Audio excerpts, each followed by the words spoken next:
Hello guys and welcome back to Deck Doctor. It makes its return with a new metagame with the new cards coming out. And to start things off, we have my favourite colour, and that is going to be green. Now, I really wanted to make a green rush Deck Doctor video for this week, but mid-range green is just so much better, and I'll be explaining to you guys why throughout the course of this video. Just a quick thing to note about this deck, which will make you new players very happy. It is incredibly cheap to craft. There are no epics, no legendaries, all rares and commons. And a lot of these cards you'll get at least 2 copies of from the Codexs as you go through the solo content. So this is a great starter deck for all you new players. It's a very solid, straightforward deck with a straightforward win condition, with only one card that really has some trickiness to it, which I'll go into during the video, and I'll give you some examples on how you can utilize this card, and that card is the Sagami Huntmaster. But before we go into that, let's first start off with some of the creatures which will be mounting your offense and your defense during the course of your matches. So the beauty of green is that these creatures pack a punch and can be used as both defensive and offensive powerhouses. Start things off, we have Feral Kodama at 5/10 for 5 Faeria, but has a steep land requirement of 5 forest. Now this deck is very good at getting forest down, so he won't be in your hand for too long. It can be used as a defensive and an offensive tool, but also has some synergies with the card Feed the Forest, which we'll go into a little bit later on. But 5/10 is a great stat line. It handles red very easily. It's very hard to take care of without any hard removal. So this card will stick to the board, be able to gather Faeria for you. You can use it as a defensive card. You can use it as an aggressive card. Lots of utility in Feral Kodama, especially when you get all those forests down. And speaking of getting forests down, you want to be getting as many as possible just because of this guy as well, Oakfather, which is a 5/5 with Slam. And of course, it gives +1 defense or +1 health for every forest you have in play. So this card can really get a lot of HP, which it makes it even more difficult to kill. But with the Slam ability, it can kill multiple creatures at once, and even kill creatures that are protecting your opponent's orb if you get a face hit off. Again, making this creature have a lot of utility, being a great Faeria gatherer, being a great offensive tool, but also being a great defensive tool as well. Next up, we have the Feral Kodama, one of the new cards that came out in the mini expansion, and he's a 7/7 with Slam and Jump. So this is one of the creatures that has kind of built-in mobility. There's not a lot of jump creatures within green. I think this is one of 2. But he has a great stat line for aggression, but also that Slam punishes your opponent for trying to build defenses around his orb. And this is a great aggressive creature. It's great at collecting Faeria as well. Has that jump mechanic, so it can jump really far, double collect very easily. But with 7 attack, it's a really great aggressive creature. Good at destroying other creatures and slamming around them as well. So all creatures that are adjacent to your target will also take damage and not killing the Kodama if they don't have the right attack on the main creature that is being hit. So as you can see, green has some great stat line creatures, and that's what green's all about, especially mid-range green. You just want to be able to pump as much stats onto the field as possible and overwhelm your opponent. So let's talk about some of the more defense orientated creatures. So we're going to move on to the Taunts. So one thing that green does very well is fending off aggressive decks with their great taunt creatures. Living Willow is one of the cheapest, highest health taunt creatures in the game at 1/7. One of the great things about this card is not only is it really cheap, but it's great in dealing with Yellow Rush. Yellow Rush likes to use haste creatures with 1 health to pick at your orb and draw cards or activate Kaleem's Prayer. But Willow is just such a pain for Yellow Rush to deal with once you deal with the Dune Drakes and stuff, because you're going to have this 1/7 down. They don't want to throw a Nightmare at it because it costs them an additional 3 Faeria, since they have to overspend to kill it. And it's really hard to punch through for these haste creatures. One of the other things this creature does really well is gives you Faeria as well with the card Feed the Forest, and I'll talk about that card a little bit later and some of the creatures you'll want to utilize with it. Next up, we have Wood Elemental. a 3/4 taunt, so again another taunt creature, but also creates a forest once it's played, and this helps synergize with the Faeria Golem and the Oak Father, which we talked about previously, being able to pump out those forests as quick as possible and being able to slam that Faeria Golems down early, but also being able to give your Oak Father some health. Wood Elemental is also a good feed the forest target once it's kind of done its job, collected some Faeria or just developed that additional forest view. So again, a lot of utility with this card.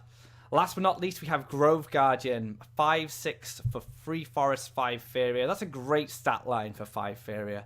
A lot of the cards that have a 5/6 health line are usually priced at 6 Faeria. So Ground Shaker, Ancient Herald, 2 examples there. So a great stat line. It's pretty cheap in comparison to some of the other cards that are statted that way. And it's got Taunt as well, so just another Taunt card to stop your opponent from rushing down your orb.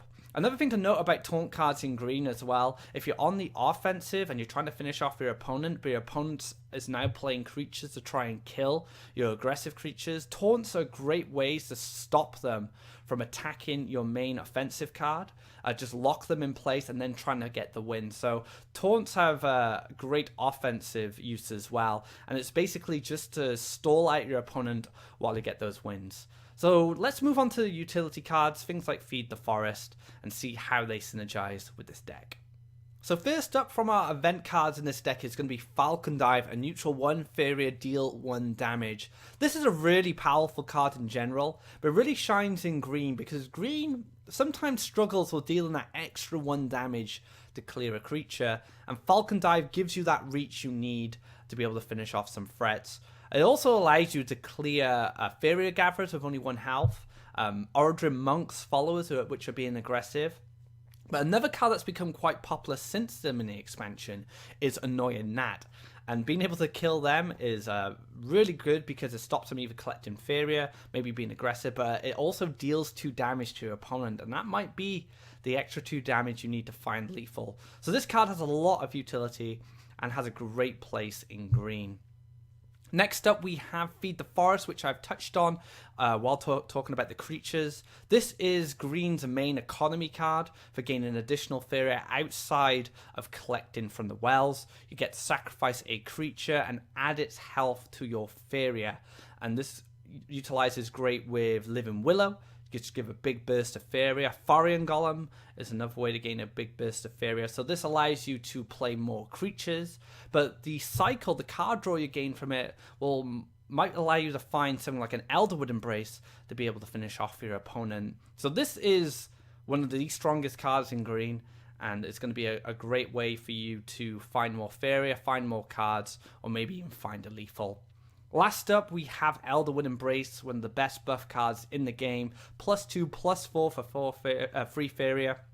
And this is going to allow you to trade up against your opponent with smaller creatures. You can turn Wood Elementals into 5/8s, for example, which is really good. Or you can use it as an aggressive tool to help pump out even more damage. So you want to use this card either aggressively, or you wanted to give more health to your green creatures to make them harder to kill, and that's where the main strength of this card is. So last but not least, let's talk about the trickiest card in the deck, one which will reward you the more you learn about this card and the more you play it. So this card is easily one of the biggest buffs green got, and it's because it gave green some form of mobility, but not any kind of mobility. It gave green teleportation. This is incredibly powerful. I'm going to give you some prime examples on how you can utilize this card and just cause havoc to your opponent. So you can see in this situation here that my opponent has an Oak Father at my face and he's trying to be aggressive with it. But I swarm the board with some flying creatures to try and finish off my opponent quickly. So I've initiated a race with him. Now you'll see the Huntmaster gets played, teleporting the Oak Father next to my cluster of creatures and then just murdering them all in one hit. That is an incredibly powerful ability, and that is one of the ways that you can utilize it to clear the board. Another way you can utilize this creature as well is finding alternate lethals So you can set up your creatures in spaces where they can collect, or spaces that your opponent may not feel too threatened of. And as this card gets used more, your opponent is going to become more aware of it. And then you can teleport your creature onto a space, and then it can attack your opponent's orb and finish him off. So being aware of where your creatures can go with this card will make you a better player with this deck, because you can find lethal situations, you can find board clear situations, but you can also, farm another side of the board. You can teleport a creature to the other side of the board, and then it can kill their collectors. So being able to practice this card, use this card, and see the situations that open up with it will reward you greatly while playing this deck. And it's going to take a bit of practice, but I'm sure you guys will get there. So let's talk about what cards you want to find in your opening hand. That's going to be the mulligan.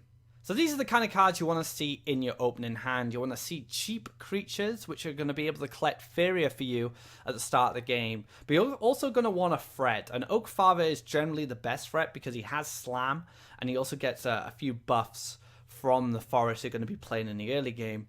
And these creatures are going to be going down the mid-range land development line. So you're going to be building in front of your orb and then to one side. They're going to start collecting, and then you're going to start sending up your Oak Fathers, your Kodamas, and your Thorian Golems past the well to your opponent's orb to put pressure on them and finish them off. Elderwood Embrace is also a good pickup as well, especially if you're playing against red, because you can buff one of these early creatures up, and they're much harder to kill. So Elderwood, keep Elderwood if you have a Willow or an Oak Father or Wood Elemental, but don't keep it if you don't have any creatures. You only want to keep it if you have something to play that turn.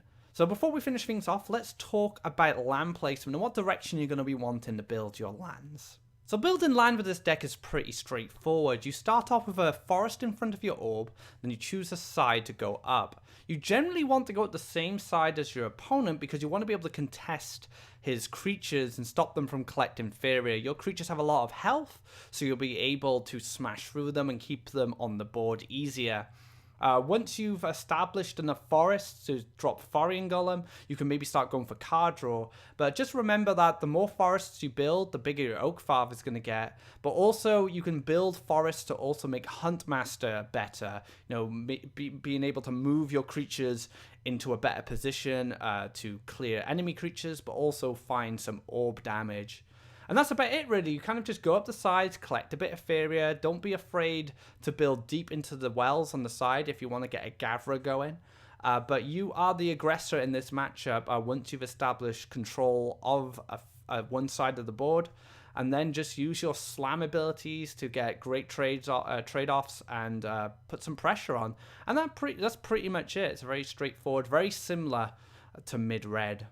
And that wraps up this episode of Deck Doctor. There is no budget list for this deck as it's incredibly cheap already, as I mentioned before. Just commons and rares and a lot of Codex cards as well. This deck took me all the way to rank 5 from mid-rank 6, I believe. And it was very effective at what it did. Just doing a whole mid-range, kind of similar to mid-range red, but you just have more health and your creatures stick to the board a lot easier. So if you enjoyed this episode of Deck Doctor, be sure to give all our social medias a follow at Play Faeria. If you have any comments about this deck or any different build ideas, be sure to leave a comment below and let me know. Thank you very much, guys. I hope you enjoy the return of Deck Doctor. Be sure to look out for Deck Pilot, where you can see me play this deck and give some examples on how you have to build your land and some situations you might get into and how you can tackle them. Thank you very much, guys. As usual, hope to see you again next time. Take care. Have a great day.